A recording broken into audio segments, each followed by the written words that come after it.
The winter of 1884 was not merely a season in Silver Creek, New Mexico territory, it was a verdict. The wind did not blow, it screamed, tearing down from the mountains with a ferocity that stripped the paint from clapboard houses and froze the breath in a man's lungs before he could speak. Snow lay thick and heavy like a burial shroud over the town, grey with soot and trampled by the hooves of desperate horses. In the center of the market square, a wooden platform had been hastily cleared of ice. A small crowd gathered, huddled in woolen coats and buffalo skins, stomping their boots to keep the feeling in their toes. They hadn't come for livestock or grain. They had come for the spectacle. Standing on the platform, shivering violently, was Mai Lin. She was 22 years old, though her eyes held the exhaustion of a woman 3 times that age. She did not belong to this stark, white landscape. She was dressed in a traditional cheongsam of deep crimson silk, padded with cotton but entirely insufficient for the biting cold. The high collar choked her, the intricate frog buttons felt like shackles. Her father, or rather, the man who held her debt note, a jagged-toothed cruel man named Amos, shoved her forward. "Look at her," Amos barked, his voice cracking in the frigid air. "Strong back. Good teeth. Obedient. A genuine quiet woman for any man tired of a nagging wife." The crowd murmured. They looked at her not as a person, but as a curiosity. "A Chinese widow," they whispered. "Bad luck." "She's cursed, ain't she?" a woman in the front row hissed, pulling her shawl tighter. 2 husbands dead in the rail camps. Buried in the snow. Barren, too, Amos admitted, though he tried to make it sound like a feature. No heavy belly to slow her down. She can cook, she can sew, and she knows her place. $10 takes her. No refund. Mai Lin stared at her feet, encased in thin, embroidered slippers that were slowly soaking through with melted snow. She clenched her hands at her sides to stop them from trembling. The shame was hotter than the cold. She remembered her mother saying that dignity was like a spine, once broken, it could not support you. Mai Lin felt her spine cracking under the weight of the stairs. She was meat. She was a bad omen. She was alone. $5, a voice called out. For the labor. She's worth 10. Amos argued. The crowd began to disperse, the cold winning out over their curiosity. Mai Lin closed her eyes, waiting for the blow, waiting to be dragged back to the cellar where she slept. Then, the rhythmic crunch of heavy boots on packed snow silenced the murmurs. The crowd parted instinctively, a reaction born of fear. A man stepped forward. He was terrifyingly large, his shoulders broad enough to block out the weak winter sun. He wore a long, oilskin duster coat that had seen better years, and a low-slung gun belt that hugged his hips. The handle of the Colt revolver at his side was worn smooth, not from age, but from use. This was Arthur Thorne. They called him a gunslinger, a man who had sold his violence to the highest bidder until the blood became too much to wash off. Now, he lived in the high ridges, a ghost in the mountains. Arthur stopped at the edge of the platform. His hat was pulled low, shadowing his eyes, but the lower half of his face was covered in a thick, dark beard that caught the snowflakes. He didn't look at Amos. He looked at Mai Lin. He saw the blue tinge of her lips. He saw the way the red silk shook. 10, Arthur said. His voice was a low rumble, like thunder trapped in a canyon. Amos blinked, surprised. 10? Gold? Arthur didn't answer. He reached into his coat with a gloved hand, produced a heavy coin, and flicked it through the air. It landed in the snow at Amos's feet. Deal, Arthur said. You sure, Thorne, a man from the crowd shouted. That one brings death. She's a widow twice over. Arthur ignored him. He stepped onto the platform, the wood groaning under his weight. He approached Mai Lin, who flinched, expecting a rough hand to grab her arm. Instead, Arthur began to unbutton his heavy duster. He shrugged it off, revealing a thick wool shirt and suspenders, and draped the massive coat over her shoulders. It was heavy, smelling of gun oil, pine, and horse, but it was instantly, mercifully warm. "Let's go," he said. Not a command, but a statement of fact. My Lin looked up at him, bewildered. "Where?" she whispered, her English accented but clear. "Home," he said. "Before you freeze to death." He turned and walked toward a wagon hitched to two massive draft horses, their breath pluming in the air. My Lin grabbed a small bundle, all she owned, a comb and a rusted locket, and followed the Gunslinger into the snow. The ride was an agonizing crawl through a white purgatory. The wagon wheels crunched over ice and sank into fresh drifts. Arthur said nothing for the first hour. He focused on the reins, his eyes scanning the horizon with the practiced paranoia of a man who had made many enemies. My Lin huddled in the massive coat, the leather seat beneath her freezing cold. She studied him from the corner of her eye. He was perhaps 35, though the lines around his eyes suggested he had lived 100 years of trouble. "Why?" she asked finally. The single word hung in the freezing air. Arthur didn't look at her. "Why what? Why by me? I cannot give you sons. They said I am cursed." Arthur huffed, a sound that might have been a laugh if it weren't so dry. "I don't need sons. I have plenty. And I don't believe in curses. I believe in winter. And I believe a house without a woman is just a wooden box. I am to be a wife." She hesitated on the word. "You're to be a help," Arthur corrected. "I have 5 children. Their mother died when the fever came through 3 years ago. I can shoot a coin out of the air at 50 paces, but I can't braid hair and I can't make a home feel safe. They need soft hands. Not these." He lifted one hand from the reins, scarred and calloused. "I am not soft," My Lin said quietly. "Life has made me hard, Mr. Thorne." He glanced at her then, his eyes grey and piercing. "Good. You'll need to be hard to survive up here. It's the cruelty I want you to leave behind." They arrived at the ranch at dusk. It was a rugged structure of hewn logs tucked against the base of a granite cliff, sheltered from the worst of the wind. A barn stood to the right, smoke curling lazily from the chimney of the main house. Arthur pulled the horses up and set the brake. "Wait here." He walked to the front door. It wasn't locked. He pushed it open, and My Lin saw movement inside, small shadows scattering like mice. Arthur motioned for her to come. My Lin gathered the oversized coat around her and stepped down into the knee-deep snow. Her silk slippers were ruined, her feet numb blocks of ice. She climbed the porch steps and entered the house. It was warm, but chaotic. Clothes were strewn over chairs, dirty dishes were stacked on a heavy oak table. In the dim light of the fireplace, 5 pairs of eyes stared at her from the shadows of the room.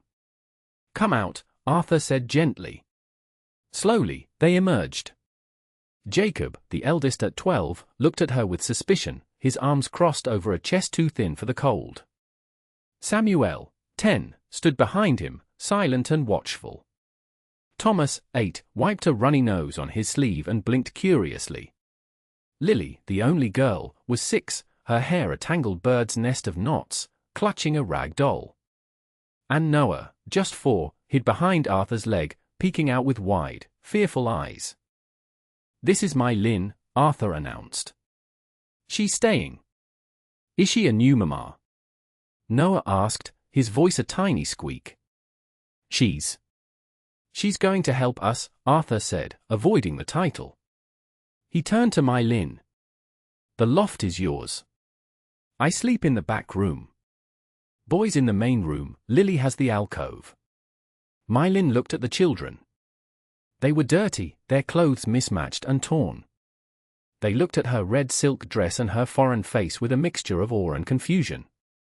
She saw the hunger in their eyes, not just for food, but for something they couldn't name. She bowed her head slightly. "Hello." No one answered. The wind howled outside, rattling the window panes, sealing them in together. The first week was a war of attrition. The children were like wild animals, skittish and untrusting. Jacob, in particular, watched her like a hawk, as if expecting her to steal the silver or hurt his siblings. My Lin struggled. The kitchen was foreign to her.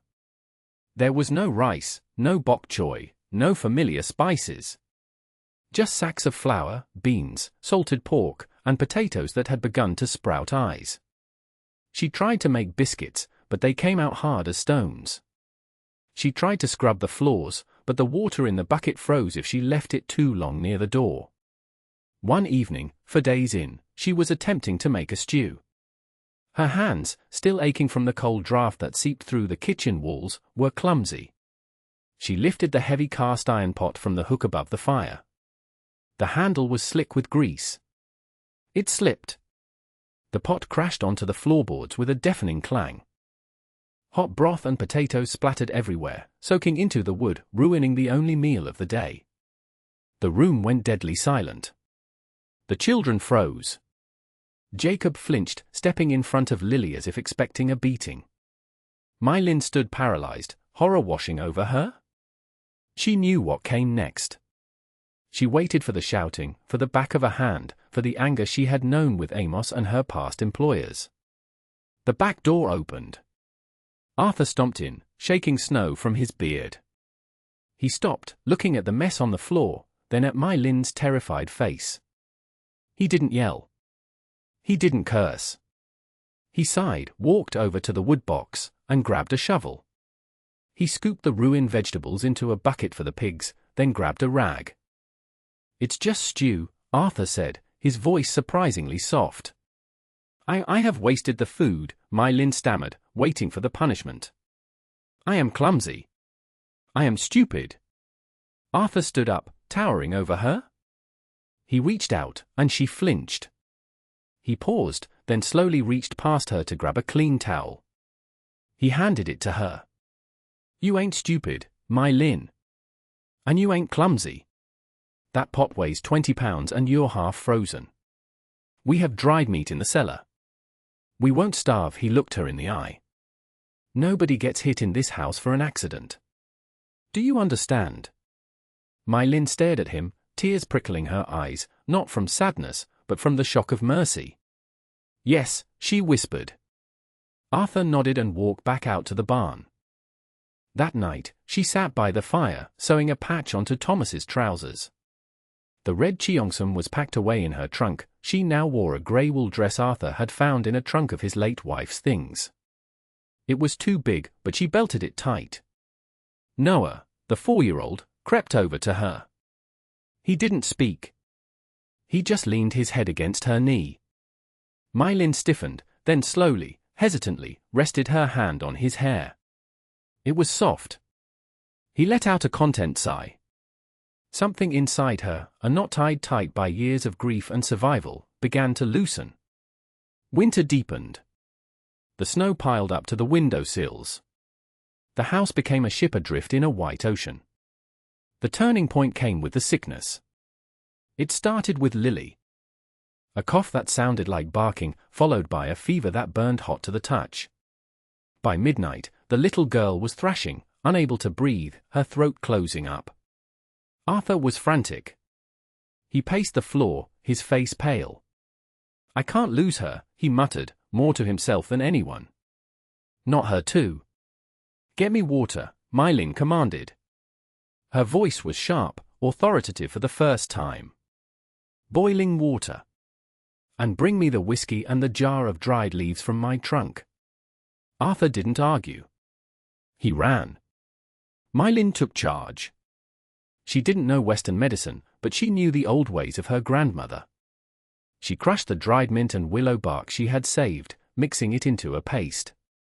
She steamed the room, draping a blanket over Lily's head and the bowl of hot water to clear her lungs. She sat on the edge of the bed for 14 hours straight. She sponged Lily's forehead with cool snow water. She hummed a Cantonese lullaby, a low, rhythmic sound that seemed to cut through the panic in the room. Jacob and Samuel watched from the doorway, eyes wide. Arthur stood in the corner, cleaning his gun over and over, his eyes never leaving My Lin. When dawn broke, grey and cold, the fever broke with it. Lily took a deep, clear breath and opened her eyes. "Mama," she croaked. My Lin froze. She looked at Arthur. He was watching her with an expression she couldn't quite read, a mixture of relief and something bordering on reverence. "She needs sleep," My Lin said, her voice raspy. "And broth." She stood up to go to the kitchen, but her legs gave out from exhaustion. Arthur was there in a second, catching her before she hit the floor. His arms were like iron bands, steady and warm. "I've got you," he said. He helped her to a chair by the fire. "Rest. I'll make the broth." "But you cannot cook," she murmured, eyes drooping. "I'll learn," he said. When she woke hours later, there was a blanket tucked around her. On the small table beside her sat a cup of tea, strong and bitter, just the way she liked it, and a clumsy attempt at a biscuit. Under the cup was a piece of paper. "Thank you." A. The thaw began slowly. The days grew longer. The dynamic of the house shifted.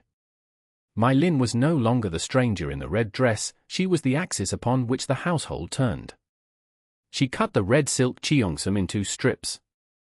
From the fabric, she sewed liners for the children's coats and ribbons for Lily's hair. The house began to change. It smelled of ginger and pine. The floors were scrubbed clean. The children changed, too. Jacob stopped scowling and started asking her how to track rabbits. Thomas brought her interesting rocks he found. And they all, one by one, started calling her Mama, not because they forgot their own mother, but because they needed one now, and she was there, fierce and steady. One afternoon, supplies ran critically low. The flour barrel was empty. "We have to go to town," Arthur said, checking the load in his revolver. He looked at My Lin. "You don't have to come. I know it's hard for you there." "I will come," My Lin said, tying her scarf tight. "You need help carrying the sacks. And I am done hiding." The ride to Silver Creek was silent, but comfortable. When they pulled the wagon onto the muddy main street, heads turned. The townspeople whispered. The gunslinger and his Chinese widow.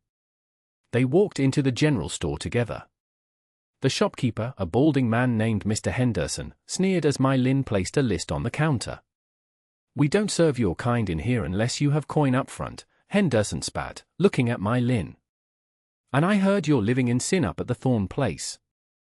"Shameful." Arthur stepped forward. He didn't draw his gun. He simply leaned his hands on the counter. The wood creaked. The air in the shop seemed to drop 10 degrees. "This lady," Arthur said, his voice terrifyingly calm, "is my wife in every way that matters to God. She is raising 5 children who would be dead or feral without her. You will weigh the flour, you will give us a fair price, and you will speak to her with the respect you would give the Queen of England. Or I will turn this shop into firewood." Henderson swallowed hard. His hand shook as he reached for the flour scoop. "Yes, Mr. Thorne." "Of course." As they walked out, loaded with supplies, they ran into Amos, the man who had sold her. He was leaning against a post, picking his teeth. "Well, look at that," Amos drawled. "The barren ghost looks fed. You get your money's worth, Thorne? Or is she as useless in the bed as she is at making babies?" My Lin stopped. Her face burned. But before she could look down, she felt Arthur's hand on the small of her back.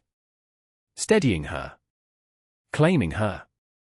Arthur looked at Amos with cold amusement. "She's got more fire in her little finger than you have in your whole wretched life, Amos. If you ever speak to her again, I'll bury you where you stand." They climbed into the wagon. As they pulled away, My Lin looked at Arthur. "You called me your wife," she said softly. Arthur kept his eyes on the road, but the tips of his ears turned pink above his beard. "I don't like liars, My Lin. And I don't intend to be 1 inch." Spring was fighting to break through the frost when the trouble came to the ranch. Arthur was a mile out, mending the north fence line which had been crushed by a fallen pine. My Lin was in the yard, hanging laundry on the line. The white sheet snapped in the breeze. She heard the horse before she saw it. She turned, shading her eyes against the glare of the snow. A rider approached. It was Harlan, a drifter known for drinking too much cheap whiskey and causing trouble in the saloons. He swayed in his saddle, his face flushed red with drink. "Well, hello there," Harlan slurred, sliding off his horse. He stumbled toward the gate. "Old man Thorne left the prize unguarded, did he?" "Go away," My Lin said, backing up toward the porch where the shotgun leaned against the wall. "Arthur will be back soon." "Arthur's a mile out," Harlan grinned, showing yellow teeth. "I saw him. Gives us plenty of time." He pushed through the gate. He was big, heavy with fat and muscle. My Lin turned to run for the gun, but he was faster than he looked. He lunged, grabbing her wrist. His grip was wet and bruising. "Don't run, little doll," he hissed, his breath reeking of rotgut spirits. "I always wondered what a China doll feels like. They say you're cold. I bet I can warm you up." My Lin screamed, twisting her arm, scratching at his face. "Let me go. Stop fighting." He raised a hand to strike her. The crack of a rifle shot split the air. A bullet struck the dirt inches from Harlan's boot, kicking up a spray of mud. Harlan froze. Arthur stood at the edge of the clearing. He had ridden his horse hard, the beast was foaming. He held his Winchester rifle leveled at Harlan's chest. His face was a mask of absolute, lethal fury. "Let her go." Harlan released her instantly, holding his hands up. "Now, Thorne, I was just being neighborly." Arthur didn't speak. He strode forward, closing the distance with terrifying speed. He didn't shoot. He reversed the rifle, gripping the barrel, and swung the stock. It connected with Harlan's jaw with a sickening crunch. The drunk man crumpled to the snow, unconscious before he hit the ground. Arthur stood over him, chest heaving. He looked ready to kill the man right there. Then, he dropped the rifle and turned to My Lin. He checked her frantically. "Did he hurt you? Did he touch you?" My Lin was shaking, clutching her wrist where a bruise was already forming. I am okay." He just grabbed my arm. Arthur took her hand, his touch gentle as a feather. He inspected the red marks. A darkness passed over his face, guilt, rage, fear. "I should have been here," he rasped. "I promised you were safe." "You came," she whispered. "You came back." Arthur pulled her into his chest. For the first time, he hugged her. Not as a protector, but as a man who needed to hold her to know she was real. He smelled of cold air and sweat, and to My Lin, it was the best smell in the world. He tied Harlan up and threw him over his horse, sending the animal trotting back toward town with a note pinned to the drunk's coat for the sheriff. That night, Arthur sat by the fire, icing his knuckles. My Lin brought a bowl of warm water and a cloth. She knelt beside him, taking his hand. "You hurt your hand," she said softly, dabbing at a cut on his knuckle. "He's lucky I didn't kill him," Arthur muttered. "You are a dangerous man, Arthur Thorne." He looked at her, his eyes vulnerable. "Does that scare you?" My Lin traced the scars on his palm. "No. Because you are not dangerous to us. You are a fortress." Arthur looked at her for a long moment. Then, he leaned down and kissed her.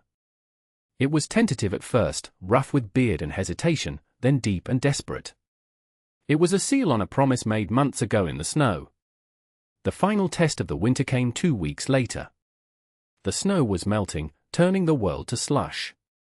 Jacob was outside chopping firewood, trying to prove he was as strong as his father. The axe was heavy, the handle slick with melting ice. My Lin was in the kitchen kneading dough when she heard the scream. It was high, sharp, and terrified. "Mama! Dad!" She dropped the dough and ran, barefoot, into the mud. Arthur was already sprinting from the barn. Jacob lay by the woodpile, clutching his leg. The axe lay beside him, the blade bloody. He had missed the log and struck his shin. The snow around him was turning bright red. "Oh God," Arthur yelled, sliding to his knees. Jacob! The boy was pale, his eyes rolling back. It hurts. It hurts. Pressure! Arthur shouted, pressing his hands over the wound. Blood welled up between his fingers. My Lynn, get the needle. Get the whiskey. My Lynn didn't panic. Her world narrowed to the wound. She ran inside, grabbed her sewing kit, the one she had used to mend the cheongsam, and a bottle of alcohol. She ran back out. Move your hands, Arthur. He's bleeding out. I said move. Her voice cracked like a whip. Arthur pulled back. My Lynn poured the alcohol over the wound. Jacob screamed and thrashed. Hold him down, she ordered Arthur. Arthur pinned the boy's shoulders. Look at me, son. Look at me. Breathe. My Lynn threaded the needle.